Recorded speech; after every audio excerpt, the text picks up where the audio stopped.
আজকে আলোচনা করতে গিয়ে নতুন একটা বিষয় নিয়ে কথা বলবো, যে বিষয়টা হয়তো আপনাদের মনে হবে যে এই বিষয় নিয়ে আলাপ না হলেও হতো, কিন্তু আলাপ আসলে করতে হচ্ছে। বিষয়টা হচ্ছে যে তাইজুল ইসলাম তাজু ভাই হিসেবে পরিচিত, অনেকে তাকে হিরো আলম 2 বলেছেন এবং অনেকে আবার তাকে তাজু ভাই 2.0 বলেছেন। আসলে যেভাবে বলুক, তাজু ভাই এখন আমাদের মাঝে একটা ভাইরাল একজন মানুষ হিসেবে পরিণত হয়েছেন।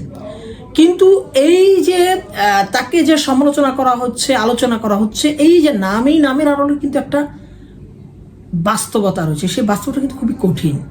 এই বাস্তবতা হচ্ছে আমাদের সমাজ বাস্তবতা এবং হচ্ছে আমাদের প্রচলিত মিডিয়ার যে ব্যর্থতা এবং নাগরিক কণ্ঠের যে প্রতিফলন। আমাদের চতুর্থ স্তম্ভ, গণতন্ত্রের চতুর্থ স্তম্ভ প্রচলিত মিডিয়া উঠছে না, তার একটা প্রতিফলন।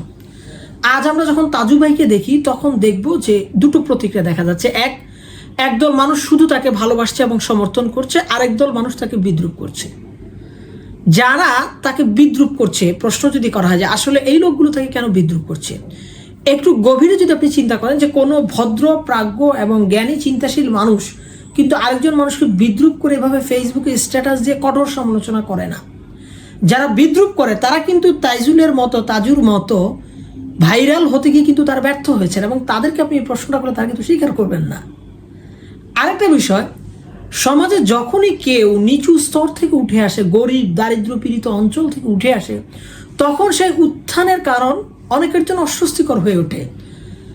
কারণ এটি তাদের নিজস্ব ব্যর্থতার প্রতিফলন হয়ে দাঁড়ায়। কারণ এই গ্রাম থেকে উঠে আসা একটা ছেলে যে পরিমাণ ভাইরাল হতে পেরেছে, তাকে বিদ্রূপ করে তার ব্যর্থতা ঢাকার জন্য চেষ্টা করছেন এই শহুরে মফস্বল কেন্দ্রিক সভ্যতায় বসবাসকারী নাগরিকেরা, বিশেষ করে বাংলাদেশিরা। এবং তারা বলছেন যে হিরো আলমের স্থান কখনোই অপূর্ণ থাকে না, এখন হিরো আলমের স্থান নিয়েছে তাজু। এখন প্রশ্ন হতে পারে যে আসলে তাজু সাহেব কেন ভিডিওটা করেন। এই প্রশ্নের উত্তর খুবই সরল। আমার কাছে যেটা মনে হয় যে তিনি নিজে বলেছেন তিনি নিজের কষ্ট ভুলতে ভিডিও করেন, তার এলাকার মানুষের কষ্ট তুলে ধরতে ভিডিও করেন। কোনো অভিনয় বা কোনো কৃত্রিমতা নেই, এবং তিনি মনে করেন যে মূলধারার যে মিডিয়া, সেই মিডিয়াগুলো হচ্ছে সেই কুড়িগ্রামের চর অঞ্চলে আসবে না। এ কারণে তিনি তার কষ্টের কথা তুলে ধরেন। এই চর অঞ্চলে বসবাসকারী মানুষটার বাবা মা অসুস্থ, শ্রবণ প্রতিবন্ধী, যা নিজের জীবন সংগ্রামে ভরা। সে যদি নিজের মোবাইল ফোন দিয়ে চারপাশের বাস্তবতা তুলে ধরতে চায়, কষ্ট তুলে ধরতে চায়, তাহলে এই নাগরিক সমাজ যারা আমরা সভ্যতার ভং ধরে আছি, তাদের আসলে সমস্যাটা কোথায়? আজকের এই ডিজিটাল যুগে অনেক সস্তা জনপ্রিয়তার জন্য অনেক অশালীন এবং অর্থহীন কন্টেন্ট বানাচ্ছেন। এখন কেউ বলছেন যে ভাই আপনারা তার সমর্থন করছেন, কিন্তু তিনি দাঁড়িয়ে কেন জিলাপির দাম জিজ্ঞাসা করছেন, আবার সেটা নিয়ে কথা তুলছেন, এটা একটা হাস্যকর বিষয় না? কিন্তু আমি যদি বলি একটু গভীর দৃষ্টিভঙ্গি থেকে, যে ভাই তিনি হয়তো বোঝাতে চেয়েছেন গত কয়েক বছর আগে এই যে জিলাপির দাম ছিল, এখন এই জিলাপির দামটা কত? মানুষের পক্ষে কি এত দামি জিলাপি কিনে খাওয়া সম্ভব?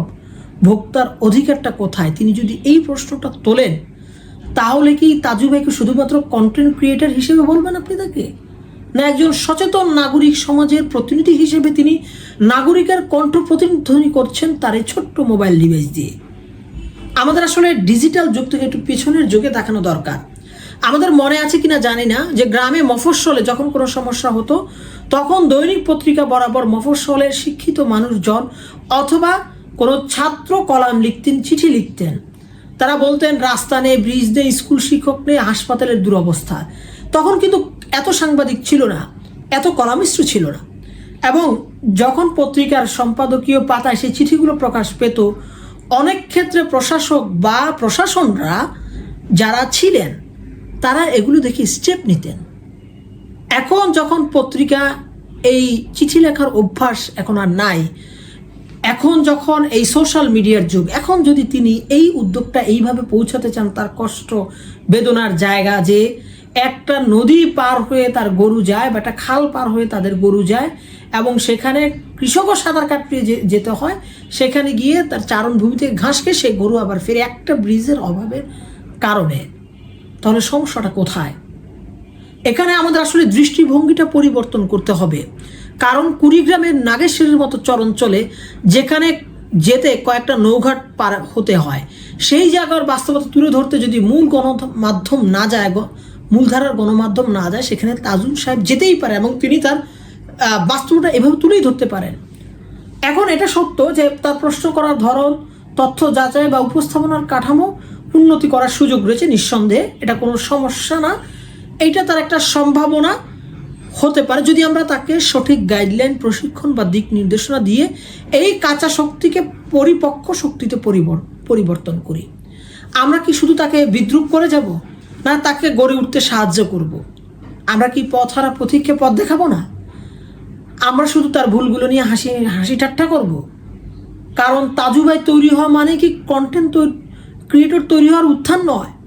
শুধুমাত্র আপনি নাগরিক সমাজে বসবাস করে, শহরে বসবাস করে, মফস্বলে বসবাস করে আপনি কন্টেন্ট ক্রিয়েটর হতে পারেন। সমাজের প্রান্তিক শ্রেণীর যে প্রতিধ্বনি বা ভাষা বা স্বর, তা উঠে আসার রাস্তাটা কোথায় থাকে তাহলে?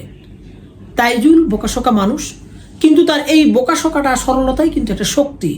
তার এই এই রিপোর্টিংয়ে তার প্রফেশনালিজম নেই, হয়তো নেই, কিন্তু যদি আমরা একটা সুস্থ গণমাধ্যম চাই এবং নাগরিক কণ্ঠের প্রতিধ্বনি করতে চাই, তাহলে তাজুলদের মতো লোকদের প্রয়োজন সুস্থ গণমাধ্যম তৈরি করতে। অনেক সময় সত্য লুকিয়ে থাকে দূরের কোনো চরে, কোনো ছোট্ট বাজারে, কোনো অবহেলিত জনপদে, যেখানে তাজুলের মতো মানুষরা বসবাস করে। শেষ কথা হলো, তাজুকে আসলে বিদ্রুপ করে লাভ নেই। তার সম্ভাবনাকে স্বীকৃতি দেন এবং যদি পারেন তার যে জায়গায় উন্নতি করার জায়গা সেটা দেখিয়ে দেন এবং তাকে পথ দেখার জন্য সহযোগিতা করেন। আর নিজেরাও চান যে মানুষের কষ্ট তুলে ধরে, মানুষের বেদনা তুলে ধরে ভাইরাল হতে।